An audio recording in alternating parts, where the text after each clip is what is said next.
So I was this high school football strength coach at a local college preparatory school. And the school wasn't as known for their athleticism as it was for, the academics. But the season was about to start, or the new school year was about to start, and it was over the summer. And a good friend of mine, he used to play for the Tampa Bay Buccaneers. He was asked to be the football coach for this school, and he asked if I wanted to be their strength coach. I said, absolutely. Met all their players, and there was this one kid. Let's say Johnny. Johnny, he was smaller than the others. He was thinner than others, smaller as in shorter than others, and he was thinner as in circumference. His frame was not athletic at all. And I was like, damn, this dude is why is he coming out to play football? I mean, this is not thinking like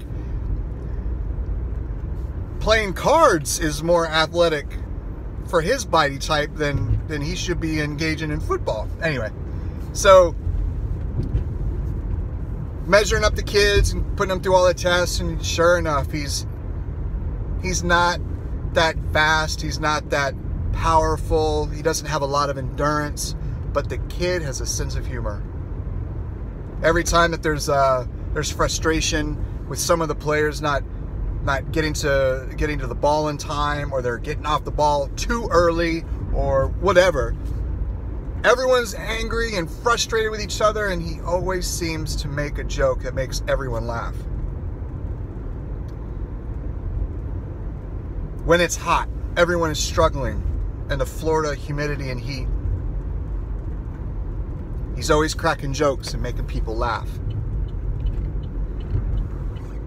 I met his father at a banquet, and he was walking in front of me, and I said to his father, I said, "You're Jonathan's dad." He says, "Yes, sir." I said, "I just want you to know he's a awesome kid. He has a lot of gifts and talents that I don't think the world is ready for, and I don't even think that he even knows. He's a great asset to the team." And he looks at me and he says, he stopped walking up the stairs. He held onto the railing, looked back at me, and he says, "That's not my son. My son is a goofball. He's a screw up. He's probably not going to amount to anything." And I was like, this dude, seriously? If I was a thug still, I'd be like, man, we're going to take this stuff outside, son. That is some horrible way to look at your kid, man. It's a horrible way to look at your kid. A couple weeks later, it was a homecoming. Now, I don't know if any of y'all have played football before, but homecoming is like a rite of passage for that football player that plays for the school. You have to win, because everyone is watching, everyone is paying attention. Your peers are all at the game, whether they're there because the party's afterwards or they're there to root on their team. But you have faculty, friends, family, or the girls you're trying to hook up with, all at the same game. Clinch part of the game. The score was even, and we only had a couple minutes left of the game, and we needed the ball back. Coach, he says, "Has Jonathan been in?" The other coach is like, "Nah, we're not putting him in. We got to get the ball back." He says, "This is homecoming. Jonathan's a senior, and he hasn't been in the game yet. It's more important for these kids to experience the smell, the turbulence on the field, the grunting, the feeling of being on the field and looking in the stands and seeing their friends and family, and their family seeing friends and family seeing them." The other coach is like, "Coach, we can't do this. We got to get the ball back." He says, get Jonathan out there. They put him in like a I forgot what position it was like.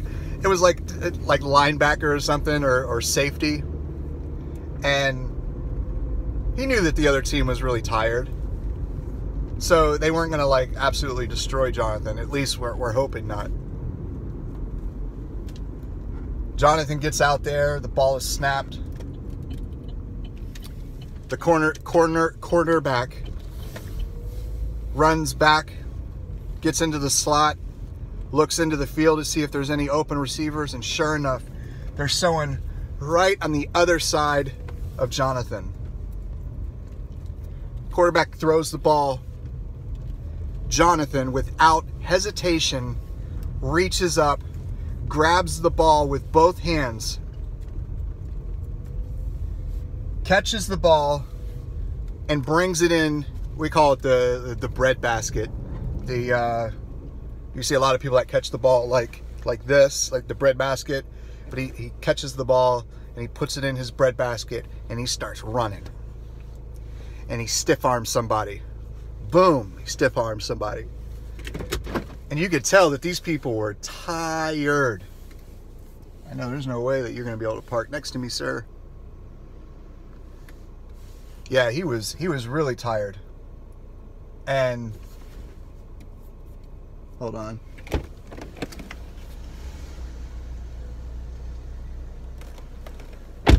I was just going to say, I was going to give him my parking space because his truck is a lot bigger than my car. Okay, so he's parking somewhere else. So he intercepts the ball and he runs and he gets about like 15 to 20 yards or something like that.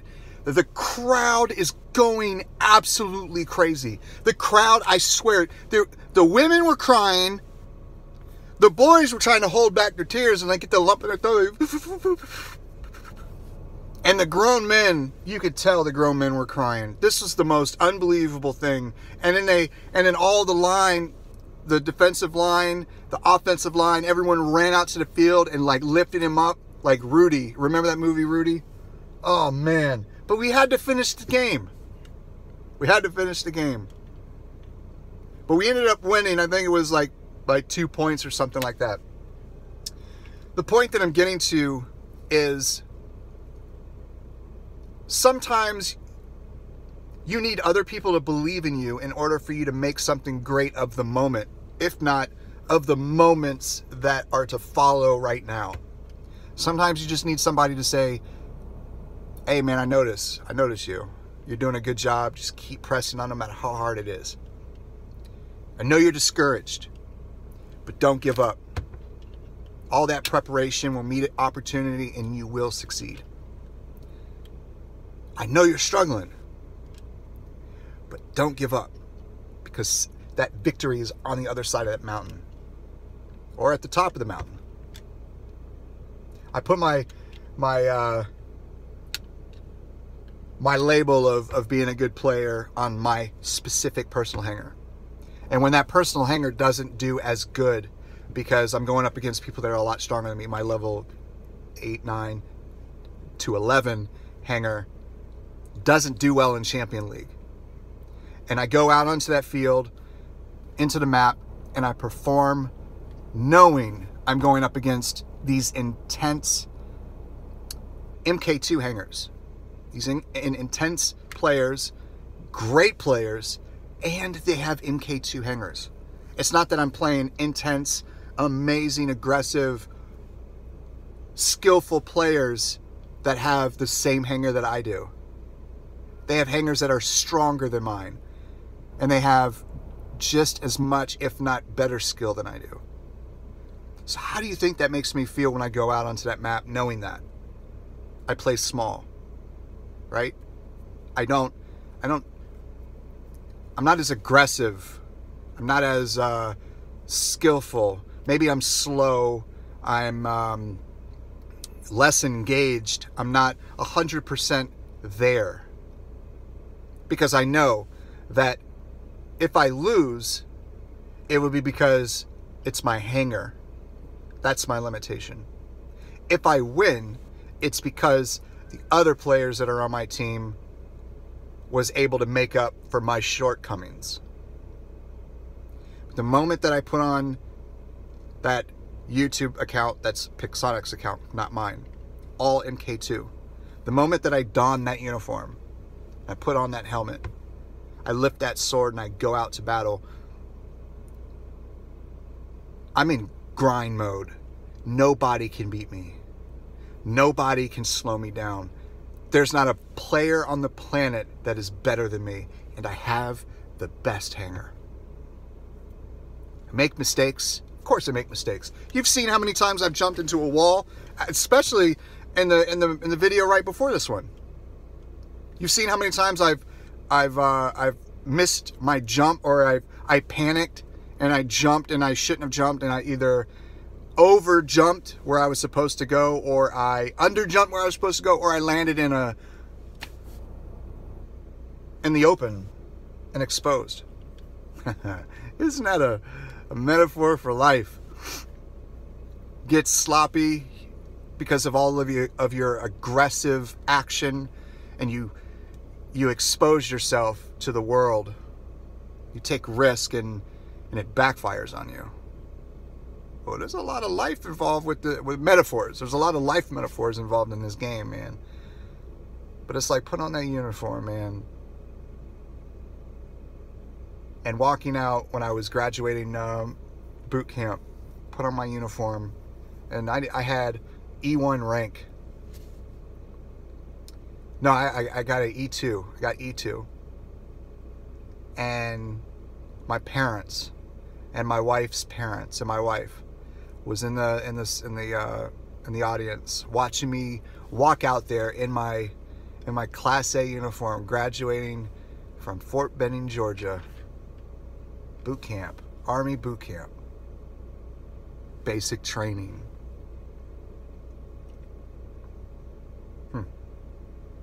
So no matter where you are in this life, whatever your career is, your education, wherever you are in this life. I'm not talking about like India, Japan, Australia, America. I don't care where you are. It's where you are in this life. This linear timeline of memories, of experience, and memories to come and experiences to come. People you're going to meet, schools you're going to go to, people you're going to work for and with. Wherever you are, know you're awesome, regardless of the uniform that you're, regardless of your expertise or your lack of education or your education, regardless of where you work, and if you don't even have a job, or if you have the most successful company on the planet, whether you're dirt poor, destitute, or wealthy, have all the money on the planet, wherever you are, know you're awesome, but help others be there awesome too. Peace out.